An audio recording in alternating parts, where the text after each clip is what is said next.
Mga sinyales na may iba na semester. So ano ba itong mga sinyales na to? Kaya ka napadaan dito sa aking channel dahil gusto mong i-confirm kung ito bang sinyalis na nakita mo ay hindi kathang isip lamang, kundi ito ay nagpapatunay na totoo palang may iba na si Mister. So kung gusto mong malaman, panoorin ng buo ang video na to. Aha, ito na naman si Winday Bagat, ang inyong open-minded vlog, love and relationship advice sa channel na to. So mga misis, tayo yung mga misis, no, mga inday, tayo mga inday ay, parang NBI. Mas ano pa tayo sa mga NBI, no, pag mag-imbestiga tungkol sa mga ganitong bagay. So pasensya na ano ang kamera ko. So ano nga ba itong una talaga na malalaman mo na may iba na si Dudong? So number one po talaga niya, ayaw ng mga labit. Yes, pag ang mister nyo ayaw ng mga labit, nung una, grabe mga labit, bago matulog, pati pag kadlawon, alam yung kadlawon? Mga madaling araw, yan ang tingkalabit. Oras ng tingkalabit kasi yan yung oras na mas matigas sila, mas mas aktibo sila, no? Yung utak nila mas aktibo, mas sila. So kung hindi na mga ngalabit sa madaling araw ang inyong mga dudong, ka na, magtaka ka na dahil iba na. Wala na siyang gana sa inyong pagiging ganun. Wala na, ayaw na niyang gawin ang kanyang tinatawag nating responsibilidad sa madaling araw. Yan ang unang sinyales. So, ang dalawang sinyales na malalaman natin ay ito ang cellphone, no? Palagi na lang hawak ang cellphone, magbanyo, mag-cellphone, magdamit, mag-cellphone. Ni ayaw niya bitaw-bitawan ng cellphone, mga inday. Takot na mahawakan ang cellphone, no? Ayaw niyang ipakita yung cellphone sa inyo.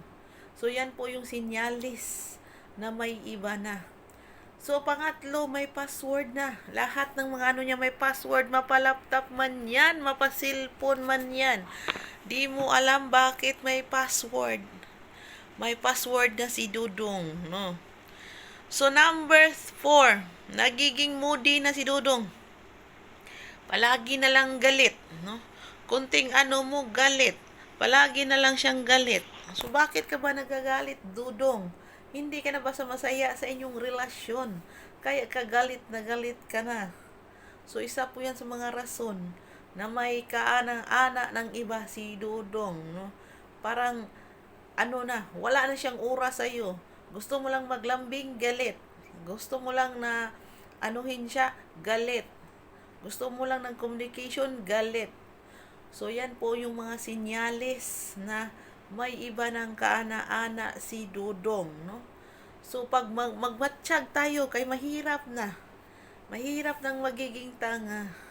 Mahirap nang magiging, nagmata na lang sa buntag. Gumising na umaga. Na may iba na pala siyang minamahal. So, napakahirap, Kuya Edie. So, nakita nyo ba yung mga sinyalis na yan? So, ano ang gagawin ninyo kung nakikita nyo itong mga sinyalis na binabanggit ko? Una po, pagmatsyag muna, no? Huwag munang magratatatat, kay baka lang gusto lang niya ng space, no? Gusto lang niyang magiging peace of mind kasi iba kasi yung mga lalaki. Tayo kasi mga babae, mabunganga tayo. Gusto natin pakialaman ang mga buhay nila. Minsan kasi hindi po lahat ng mag-couple, no, gusto ng yung pakialaman mo, yung privacy ng asawa nyo. Minsan kasi gusto nila na may privacy pa rin sila kahit mag-asawa na kayo. So, hintayin mo ang tamang oras. Dahil ang tamang oras, darating din yan. Masakop mo pa rin yan kung nagsasabi siya ng totoo o hindi. So, relax lang din pag may time. Huwag mag-hysterical. Huwag mag-isip ng todo. Dahil ang katawan lang natin din ang niyan. Kasi mag-depression tayo, mag-anxiety tayo dahil sa ating mga nafe-feel na iba na talaga. Yung mga sinyalis na iba talaga. Yung instinct natin na may no? So, maging kampante lang tayo dahil kung totoo talaga na meron siyang ganyan, meron siyang ibang kaana-ana, lalabas at lalabas ang totoong pangyayari. Kusa yan kasi wala ay aso na kumkom, no? Wala ay aso na makumkom, lahat lalabas yan, no? Wala ay smoke na makaya mong anuhin. Lalabas talaga yan ang katotohanan. So antayin mo because the right time will come. Pero pag hindi darating ang right time, gumawa ka na ng mag-imbestiga ka na, no? Lagi na lang siyang mag-overtime. Parang takot, no? Takot, takot umuwi. Pero akala mo nag-overtime. Isa yan sa mga pag-isipan mo, inday, no? Tapos, noon, palagi nagchat-chat, hindi na nagchat-chat. Wala na siyang, permiso na andito ako sa ganito ako sa ganyan. Wala na. Asa na yung communication? No, parang may na sa gitna, wall. Kasi parang busy na siya sa iba. Ay, ang hirap mag-overthink. Pero wag po kayo mag-overthink kasi ikaw lang din naman ang masasaktan at ikaw lang din ang magkasakit. So, swerte naman. Swerte naman ni Inday Ki, no? Kapag ganyan ang mangyayari, ikaw ang unang madedo, no? So hayaan mong sila ang mangkonsumisyon sa iyo, hindi ikaw ang mangkonsumisyon sa mga may asawa na ganyan. Tapos pag alam mo na yan, naka-relax ka na, naka-ano ka na, so naka-imbestiga ka na. Oh, mag-ano ka sa kanya, i-ano mo na, iantog mo na sa Albisaya pa, ihirit mo na. Ihirit mo na kung totoo ba ang mga ganito o mga ganyan. So, komprontahin mo siya kung totoo ba ang mga ganyan o hindi. Magsinungaling pa rin, ayaw pa rin umamin. So, wala kang magagawa, no? Pero kung kaya mo namang tumayo sa sarili mong mga paa, no? Na wala siya, no? Pero kung hindi mo naman kaya, lalong maliliit pa ang mga bata, magtiis ka muna dahil para sa mga anak mo. Dahil kung uunahin mo yung feelings mo at wala ka pang kakayahan na kakayahan na anuhin yung mga pangangailangan ng anak mo, lalo maliliit pa, no? Parang hindi ka pa hindi mo pa kayang tumayo. So nakakapit ka pa sa kanya. Hayaan mo muna, no? Para sa akin, hayaan ko muna. Sige, magtampisaw siya, siya, basta may alute. Pero hindi na siya makakatikim sa akin.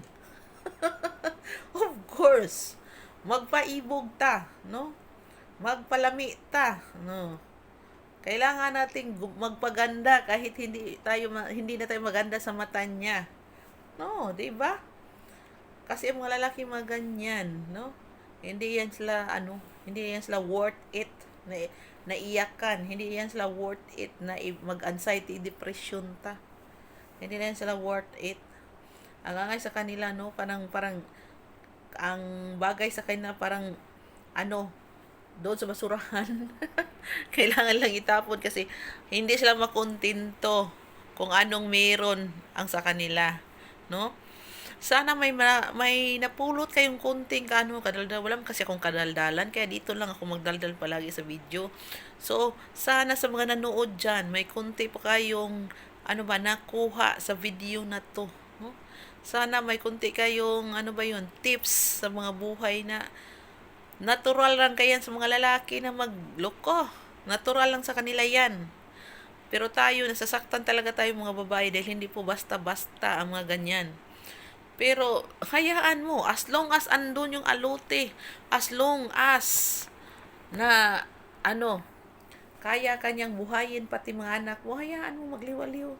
Darating din ang panahon na kusa yang hinto.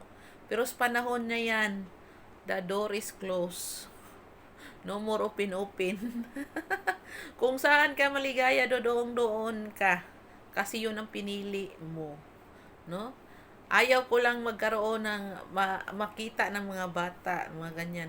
Na wala na tayo, na ganun. Kasi mga bata may piktuhan. Gusto ko lang maging sibil, mga ganyan. Maging friend sa'yo para sa mga bata. strategy, kumbaga. Sige, bye-bye.